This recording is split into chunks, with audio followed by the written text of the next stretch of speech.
Aujourd'hui, à Vendredi Nanor, un grand moment. Eh ben oui, c'est le retour d'Andy Sidaris. Et ceux qui connaissent Andy Sidaris savent que Andy Sidaris aime 3 choses dans la vie. Les explosions,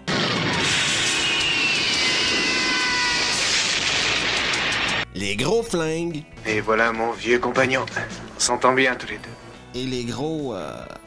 Je suis toute oui. Et le film d'aujourd'hui nous transportera entre Molokai et Las Vegas. Avec Eric Estrada. Oui, Poncho lui-même. Danny Trejo. La pulpeuse Donna Spear. De 1990. Aujourd'hui, à Vendredi Nanor, Guns. Et ça commence maintenant.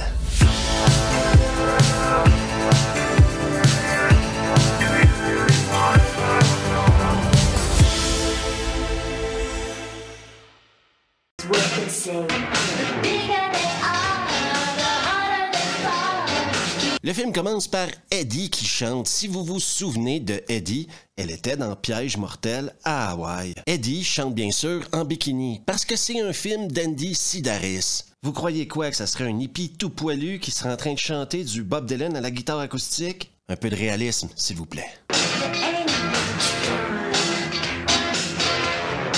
Poncho, tant qu'à lui, sort du casino, rentre dans sa limousine et on voit tout de suite qui est son second. Un visage connu, Danny Trejo. Nous sommes des spécialistes et plus l'enjeu est important, plus ça nous convient. Poncho va demander à 2 débiles profonds d'aller assassiner quelqu'un pour lui. Habituez-vous à ces 2 débiles-là, ils seront dans le film jusqu'à la fin. Je préfère un bon Smith & Wesson ordinaire. Destination Molokai. À Molokai, on retrouve Donna qui a maintenant une nouvelle partenaire, Nicole. Taryn étant fort probablement en cure de désintoxication. Même costume, même Jeep rouge.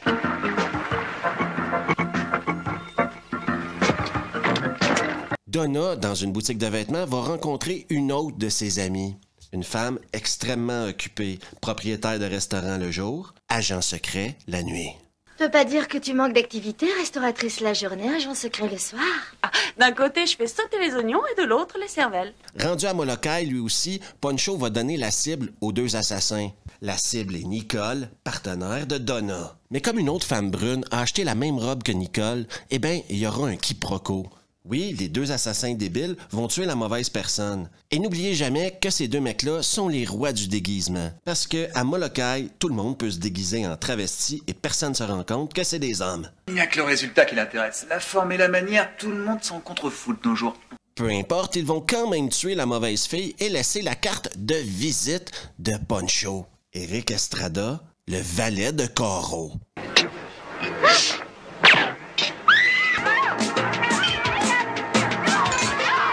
Pendant que tout ça se passe au resto, Eric Estrada, lui, va aller voir un de ses potes chinois. Un Chinois qui va lui proposer d'acheter des flingues. Des flingues chinois.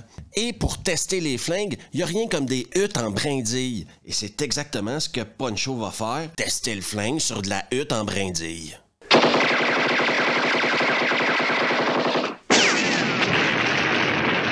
Quand Donna et Nicole arrivent au restaurant, elles sont témoins du carnage. Et même leur copine, hyper occupée, y a passé. Elle est morte. Inspirés par la rage de la vengeance, Donna et Nicole vont partir à la poursuite des assassins travestis. Les assassins, eux, ont déjà décollé en hélico. C'est un film d'Andy Sidaris, il y a toujours des hélicos. Et on a le droit à une poursuite entre le Cessna de Molokai Cargo et l'hélico des 2 tueurs travestis. Spectaculaire.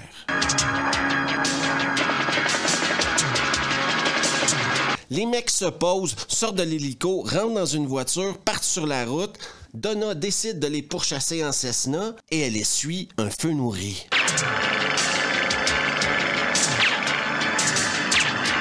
Malheureusement, ils ne pourront rattraper les assassins travestis, mais ce ne sera que partie remise. Donna et Nicole vont aller voir leur patron, Bruce et Shane, et grâce à l'indice qui a été laissé sur la carte du valet de Coro, eh bien, ils vont aller à Las Vegas. Donc maintenant, pour Bruce, Shane, Donna et Nicole, c'est destination Las Vegas. On retrouve la chanteuse du début, Eddie, et c'est compliqué pour elle, qui veut mettre tout son focus sur sa carrière de chanteuse, mais elle est également agent secret à temps partiel et devra aider Donna et Nicole. Je suis toute oui. Après avoir montré un certain niveau de retenue sur les nibards pendant les 30 premières minutes du film, Andy Sidaris décide de se laisser aller. Et après nous avoir montré Eddie impatiente, nous passons maintenant à une scène de filles qui se battent dans l'huile. Il n'y a pas 10 manières de le dire, c'est des filles qui se battent dans l'huile. Suivi d'une scène de douche. Mon petit ami veut plus que je fasse des combats dans de l'huile. Il t'a donné une raison? Ça manque de dignité pour lui. Pour continuer sur sa lancée de nudité gratuite, on rencontre maintenant Poncho et sa femme. Mi femme, mi fauve.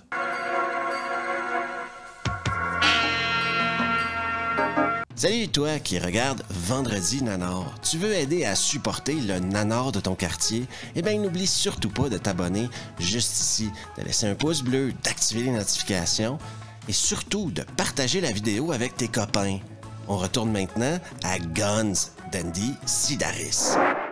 À peine arrivé à Las Vegas que Danny Trejo va envoyer 2 de ses sous-fifres en avion essayer de tuer Nicole et Bruce, qui eux étaient à moto. Et là, les mecs vont faire une erreur fondamentale. Ils vont détruire la moto de Bruce. Pérons ça, les enfoirés. Donna, un peu plus loin, a tout compris. C'est une situation qui requiert une arme spéciale. Une arme unique. Une arme qu'on attendait depuis Piège mortel à Hawaï. Le mini lance-roquette. J'ai ce qu'il nous faut!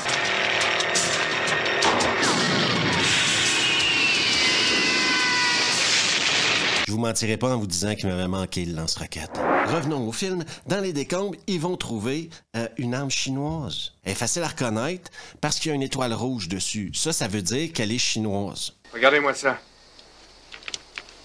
Ça vient de Chine. Ce modèle est distribué exclusivement à l'unité d'élite de défense chinoise.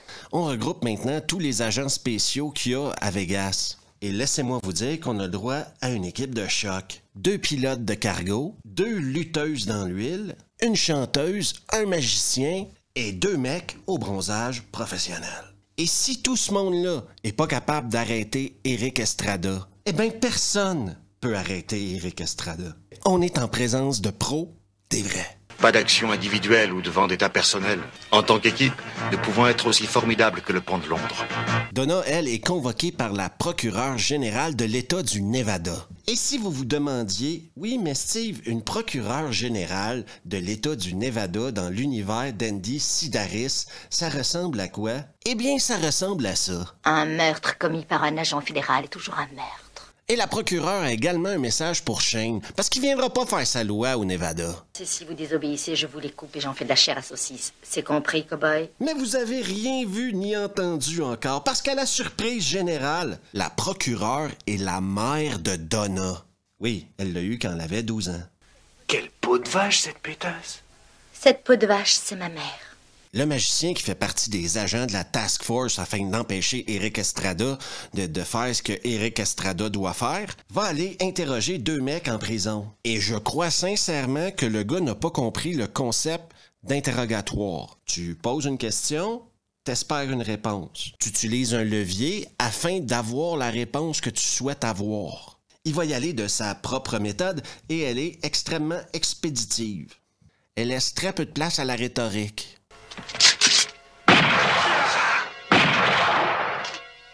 Et il a une excellente justification. Je suis un agent fédéral, faut pas me prendre pour une cible en carton. Comme beaucoup de femmes au début des années 90, Nicole prend un bain de soleil en bikini de cuir sur une moto. À l'époque, les filles en bikini de cuir sur les motos, c'était une épidémie, quoi. Son copain, lui, apparemment a oublié de mettre sa petite crème solaire parce qu'il est rouge comme une écrevisse. Et le pauvre, avec toutes ces blessures-là au 2e degré sur le torse, le corps bouillant, doit répondre à Nicole. Oui, parce que Nicole, elle a la chatte qui pique. Parce qu'oubliez jamais qu'au début des années 90, c'était un énorme signal, ça, une fille en bikini de cuir sur une moto. Bruce n'a aucun choix, malgré la douleur de ses brûlures. Il va devoir accomplir son devoir d'homme. Pendant qu'Eddie chante en haut ou essaye de chanter, eh bien, au sous-sol du casino, dans le fitness, Shane travaille ses biceps. Et Andy Sidaris, encore une fois, réussit à faire plaisir aux fans d'Andy Sidaris. Tu penses que t'as tout vu dans les films d'Andy Sidaris jusqu'au moment où Andy Sidaris te fait un cadeau en tant que spectateur. Shane pond de la fonte. Arrivent des ninjas. Oui, des ninjas. Pour Shane, son combat avec les ninjas va être extrêmement difficile. Pour le Black hyper balèze, beaucoup moins.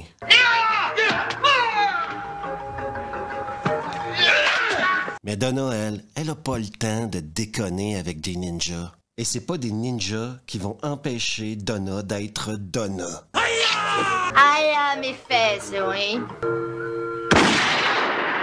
L'action doit continuer parce qu'il s'agit d'un film d'Andy Sidaris. Les deux assassins travestis vont kidnapper la mère de Donna, procureur général du Nevada.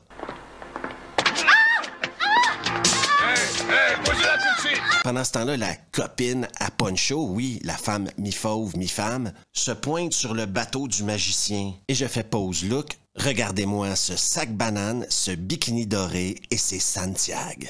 Rentre dans le bateau et va mettre une balle dans la tête d'une des deux lutteuses à l'huile.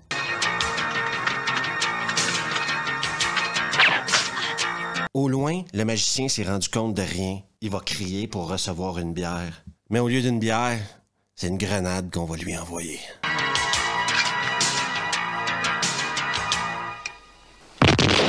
Eddie va être la première arrivée sur le bateau.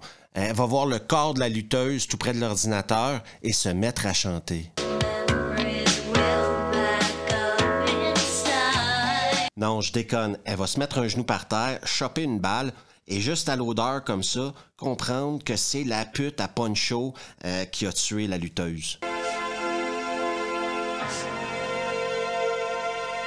Et laissez-moi vous dire que quand tous ces agents-là se mettent ensemble sur un bateau et commencent à réfléchir à un plan, c'est quelque chose de juste spectaculaire. Il nous a attirés hors d'Hawaï pour pouvoir transporter tranquillement ses armes. On sait maintenant pourquoi Poncho essayait de sortir Donna de Molokai. C'est parce qu'il veut utiliser Molokai pour faire venir des armes aux États-Unis, les armes chinoises. Donc tous ces gens-là qui sont morts depuis le début, c'était pour permettre à Poncho de faire traverser des armes jusqu'aux États-Unis. Parlant d'Eric Estrada, il est justement en train d'interroger la mère de Donna. Et c'est le champion des jeux de mots. Vous n'êtes pas dans une position avantageuse.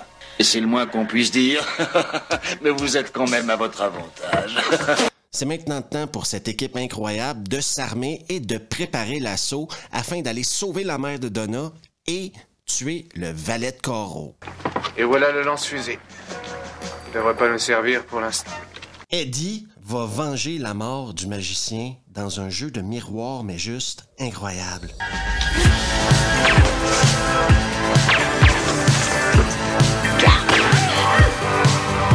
Dans les chiottes du casino, Nicole va s'occuper d'un des deux assassins travestis. Bruce, lui, va s'occuper de l'autre assassin travesti.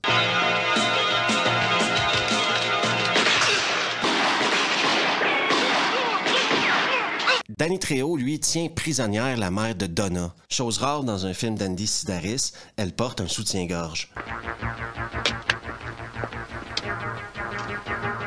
Poncho, lui, commence à être arrogant et Donna le prend perso. Donna Hamilton, viens vite en bas. J'arrive, mais tu vas me le payer, espèce de sale pourri. Les mecs savent pas tirer dans ce film-là et c'est dommage pour Danny Trejo qui va mourir comme une merde.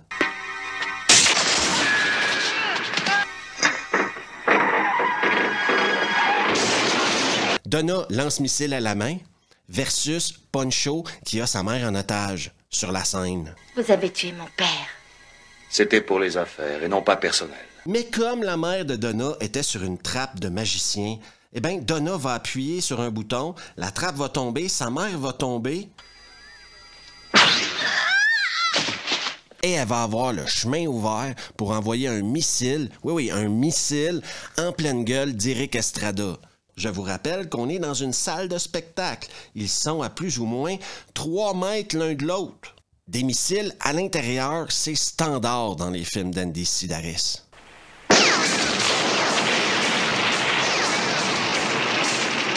Et c'est la fin de Guns. Pour aller en enfer, ça te prendra 4 secondes. Un des premiers nanars que j'ai fait à Vendredi Nanar a été Piège mortel à Hawaï et j'adore Piège mortel à Hawaï. Je vous mentirai pas que les films d'Andy Sidaris sont un peu mon plaisir coupable à moi. Ils se prennent tellement pas au sérieux et vont à l'extrême de tellement de choses que ça me fait rire. Oui, pour moi, c'est comme écouter une comédie. Les dialogues débiles, les armes débiles. Encore une fois, on parle d'un lance-roquette dans une salle de spectacle pour tuer quelqu'un qui est à 3 mètres de toi, là.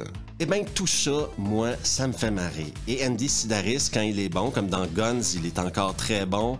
Dans Piège mortel à Hawaï, c'est son chef-d'œuvre, c'est son Citizen Kane, c'est son Robocop. Mais il réussit toujours à me divertir. Déjà, ses films sont jamais très longs, 1h30 maxi.